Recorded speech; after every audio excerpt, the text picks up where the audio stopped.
देखा कितना गुस्सा, कितना क्रोध।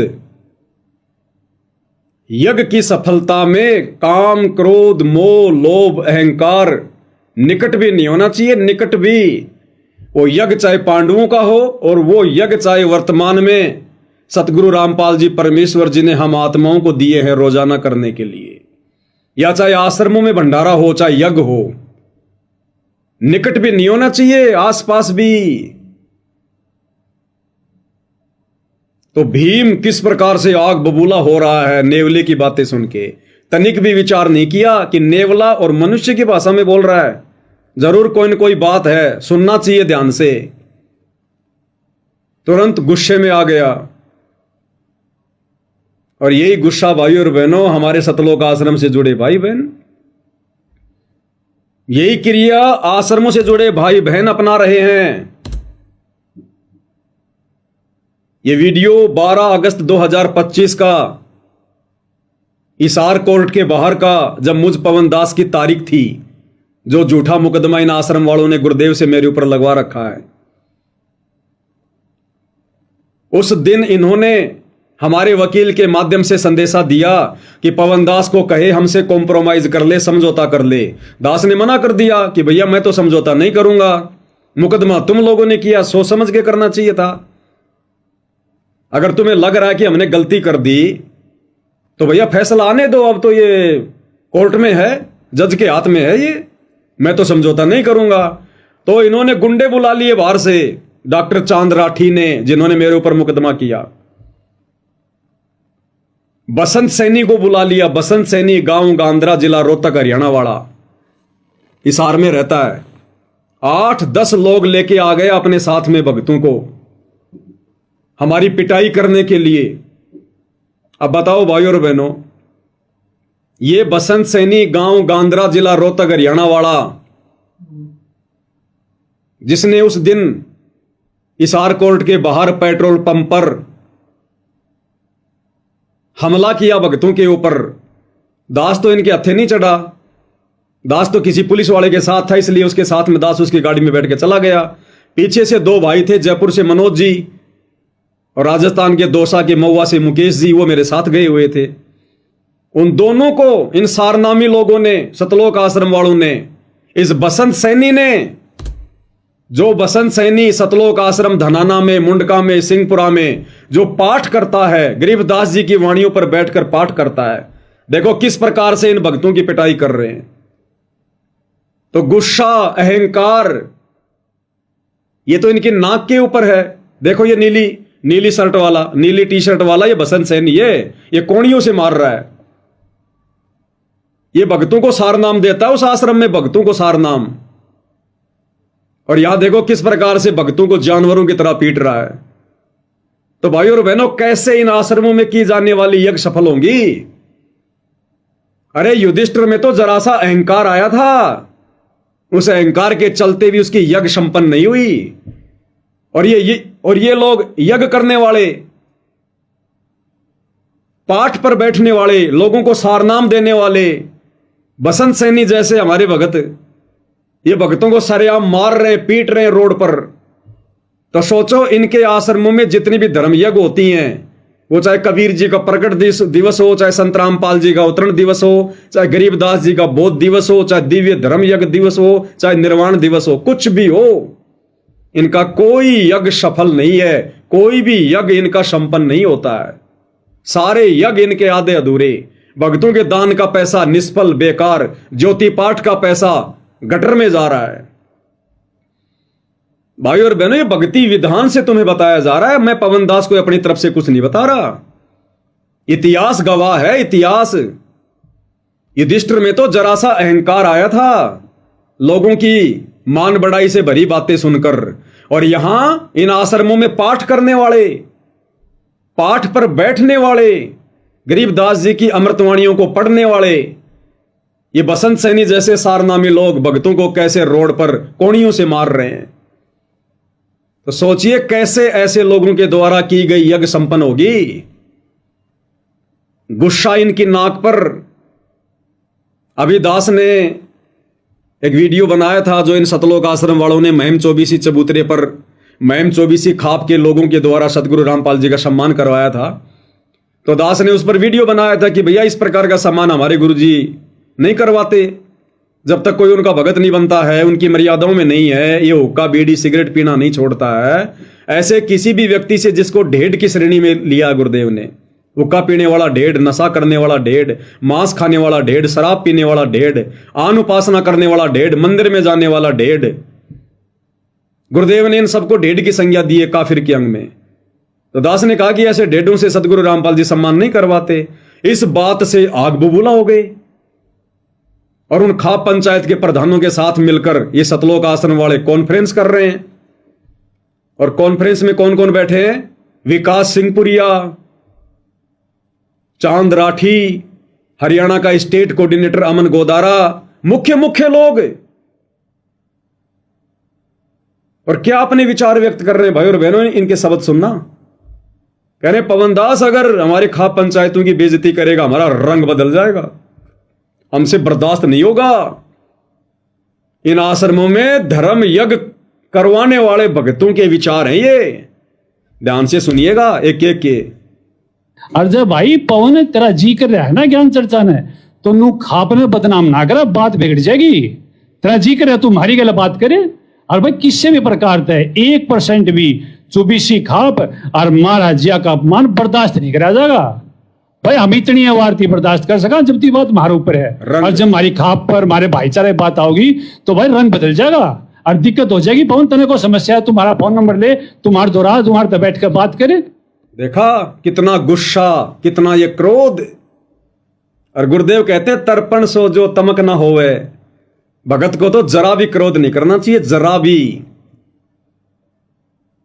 परमात्मा कहते मन लाग्यो मोरो यार फकीरी में, अरे भला बुरा सबका सुन लीजिए कर गुजरान गरीबी में, मन लागो मेरो यार फकीरी में। फकीरी यानी भक्ति, कि भगत के तो ये भाव होना चाहिए कि मेरा तो भक्ति में मन लग गया। अब चाहे कोई मेरी बेइज्जती करे, चाहे मेरी खाप पंचायत की बेइज्जती करे, चाहे कुछ भी करे, बस मैं तो भक्ति में मगन हूं। और ये लोग, हमने सच को सच कह दिया, उक्के पीने वाले को ढेड कह दिया जो गुरुदेव ने कह रखा है, तो इनको मिर्ची लग गई। और अपने भगत की बातों का समर्थन ना करके, अपने भगत भाई बहनों की उन बातों का, जो बातें गुरुदेव ने सत्संगों में कही, उनका समर्थन ना करके, और हुक्का पीने वालों की बातों का समर्थन कर रहे हैं ये सारनामी लोग, जो इन आश्रमों में तुम्हारी यज्ञ करवाते हैं, तुम्हारे पाठ करवाते हैं, और कह रहे रंग बदल जाएगा, रंग, बात बिगड़ जाएगी पवन दास। तो ये तो युधिष्ठिर के भी बाप हैं, युधिष्ठिर के भी बाप। तो सोचिए भाई और बहनों, वर्तमान में इन लोगों के द्वारा तुम जो पाठ करवा रहे हो, आश्रमों में जाकर ज्योति करवा रहे हो, हवन करवा रहे हो, तुम्हारे यज्ञ कैसे सफल होंगे? जिंदगी में सफल नहीं हो सकते, जिंदगी में। आगे हरियाणा के स्टेट कोऑर्डिनेटर अमन गोदारा जी के विचार सुन लो। कहते हैं उस पवन दास को या तो वो मान जाए सीधा सीधा, या तो माफी मांग ले, नहीं तो मुकदमा कराएंगे और उसको घसीट के लेके आएंगे। वो ढूंढा भी ना पावे, ढूंढा भी। ये अमन गोदारा जी के विचार हैं, ये स्टेट कोऑर्डिनेटर के, हरियाणा की संगत के मार्गदर्शक के। ये क्या मार्गदर्शन करते होंगे संगत का? गुस्सा तो इनकी नाक पे बैठा है, शैतान तो इनके नाक पे बैठा हुआ है। क्या कह रहे हैं गोदारा जी? उस पर अंकुश न्यू लगेगा, जैसे ही भी इन्होंने बता दी कि तो माफी मांगे ना FIR होगी, और ये जैसे FIR करवाओगे तो उसका ब्योत नहीं उरे ना जा। और हम भी सारे भाई, हम भी अपनी जितनी भी वो हम भी FIR करवाओगे, ऐसी बात थोड़ी हम उन्हें छोड़ देंगे। राजी राजी मान जाएगा ठीक से ना, हम उन्हें फेर घसीटा है, पहले भी घसीटा था, बताओ, वो ढूंढा भी ना पावे। बताओ, कहते हो राजी राजी मान जा तो ठीक है, नहीं तो उन्हें घसीट कर लावांगे, और पहले भी घसीटा था उसने। ये स्टेट कोऑर्डिनेटर अमन गोदारा के विचार है, जिसको देखकर लाखों की हरियाणा की संगत चल रही है आंख बंद करके। तो बताओ भाई और बहनों, कैसे इन आश्रमों में तुम भाई बहन जो पाठ करवा रहे हो, यज्ञ करवा रहे हो, ये धर्म भंडारों के नाम पर जो ये मार्केटिंग हो रही है, भीड़ इकट्ठी की जा रही है, कैसे तुम्हारी यज्ञ सफल होगी? जिंदगी में सफल नहीं हो सकती, जिंदगी में। तो आगे फिर युधिष्ठिर का अभिमान तोड़ने के लिए श्री कृष्ण जी रूप में परमेश्वर रामपाल जी ने अजब गजब लीला की। परमेश्वर ने खुद एक नेवले का रूप बनाया और इंसानी भाषा में बोलकर धर्मराज युधिष्ठिर को कहा कि जो तू अपने मन में सोच रहा ना कि मेरी योग सपन हो गई है, मैंने निस्वार्थ भाव से यज्ञ की है, तो नेवले रूप में परमात्मा कह रहे हैं कि तूने निस्वार्थ भाव से यज्ञ नहीं की। मैंने तेरी यज्ञ की जांच कर ली, तेरी यज्ञ सफल नहीं है। अब वो पांडव समझ नहीं पाए इस बात को। तब सोच छल छिद्र करते हुए पूज्य गुरुदेव भगवान श्री कृष्ण रूप में क्या कह रहे हैं कि हे नेवले, आप तो कोई महात्मा लगते हो। भाई महात्मा ही है। परमेश्वर रामपाल जी ने स्वयं नेवला रूप बनाया, सतगुरु जो चाहे सो करी। बोले आप तो कोई महात्मा लग रहे हो, आप कृपया थोड़ा विस्तार से समझाओ, थोड़ा विस्तार से। क्योंकि भाइयों और बहनों, अगर श्री कृष्ण रूप में परमात्मा संदेशा दे, उपदेश दे, वो युधिष्ठिर कभी नहीं मानने वाला। क्योंकि घर का जोगी जोगना, बाहर का जोगी सिद्ध, दीपक तले हमेशा अंधेरा रहता है। जैसे पूज्य गुरुदेव भगवान पिछले 25 वर्षों से थक गए कह कह के, उनके घर वाले, उनके बेटा बेटी, भाई बंधु रिश्तेदार, ये कोऑर्डिनेटर आज तक नहीं समझ पाए। तो परमात्मा ने दूसरा तरीका अपनाया। अब ये नेवला समझाएगा कि धर्मराज युधिष्ठिर तेरी यज्ञ संपन्न क्यों नहीं है।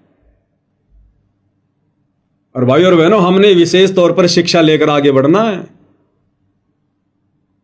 अगर हम अपने पूज्य गुरुदेव भगवान को भोग लगाएं, हमारे घर पर कोई भगत भाई बहन आ जाए या हमारे घर पर कोई साथ संगति है, तो किस प्रकार से हमने आधीन भाव से, दास भाव से उन भगत भाई बहनों की जी जान से, तन मन धन से सेवा करनी है। कितने प्रेम पूर्वक हमने उनके साथ व्यवहार करना है। ये सारी बातें आज मालिक के आशीर्वाद से इस वीडियो में समझ में आएंगी। हमारे विशेष भाव बनेंगे आज के बाद। ये वीडियो पूरा देखने के बाद जब हम गुरुदेव को फिर कल भोग लगाएंगे, हमारे भाव इतने जो है बदले हुए होंगे, हमारे विचारों में जो है तब्दीली आ चुकी होगी। हमारा जो नजरिया है भगत भाई बहनों को देखने का, उनकी सेवा का, वो चेंज हो चुका होगा आज के इस वीडियो के बाद, यदि मालिक ने दया करी तो। अब नेवले के रूप में परमात्मा उसको एक कहानी बता रहे हैं। कहानी परमात्मा नेवले के रूप में कह रहे हैं कि मेरा आधा शरीर सोने का है। और वो आधा शरीर सोने का क्यों बना? किसी धर्मात्मा, किसी भगत के घर पर भोजन करने से उस भगत ने किस भाव से साधुओं को भोजन करवाया, और साधु के भोजन करने के बाद वो नेवला जो उस घर में छुपा हुआ था, उसने नीचे दाने खा लिए कुछ। उन दानों के खाने से आधा शरीर सोने का बन गया। उस भोजन खिलाने वाले भगत ने किस भाव से भोजन कराया था। कहते मेरा आधा शरीर तो सोने का बन गया। उसके बाद मैं धरती पर कोई ऐसा धर्मात्मा ढूंढ रहा हूं, ऐसा कोई दानवीर ढूंढ रहा हूं, उस ब्राह्मण जैसा। मैं हर यज्ञ में जाके भोजन करता हूं, लेकिन मेरा शरीर सोने का नहीं बन रहा। आज मैं ये सोचकर तेरा नाम सुनकर कि युधिष्ठिर बहुत बड़ा दानवीर है, बहुत बड़ा धर्मात्मा है, निस्वार्थ भाव से जो अमल भंडारे करता है, यज्ञ करता है, और मैंने तो तेरा भोजन खा के देख लिया, मेरा शरीर तो चेंज नहीं हुआ, पूरा शरीर सोने का नहीं हुआ। अगर तू उस ब्राह्मण के जितना भी दानवीर होता, तेरी सच्ची नीयत होती, तेरे भाव सही होते, तो तेरी यज्ञ का ये भोजन खाकर आज मैं पूरा सोने का बन जाना था। लेकिन मैंने भोजन कर लिया, लेकिन मेरा शरीर पूरा सोने का नहीं हुआ। तेरी यज्ञ असफल है। अब वो कथा जब आप सुनेंगे भाई और बहनों, अगर हम भगत हैं, वास्तव में परमात्मा की भक्ति प्रवेश है, यदि हम वास्तव में भगत बनने की दिशा में आगे बढ़ रहे हैं, मान बढ़ाई, राग द्वेष, ईर्ष्या से पीछे हटकर, तो अवश्य भाई और बहनों ये कथा हमारे ऊपर विशेष एक प्रभाव छोड़ेगी। तो आगे नेवले के रूप में सतगुरु रामपाल जी भगवान, ये कबीर परमात्मा क्या शिक्षा दे रहे हैं, क्या संदेशा दे रहे हैं, युधिष्ठिर को क्या वो कथा सुना रहे हैं।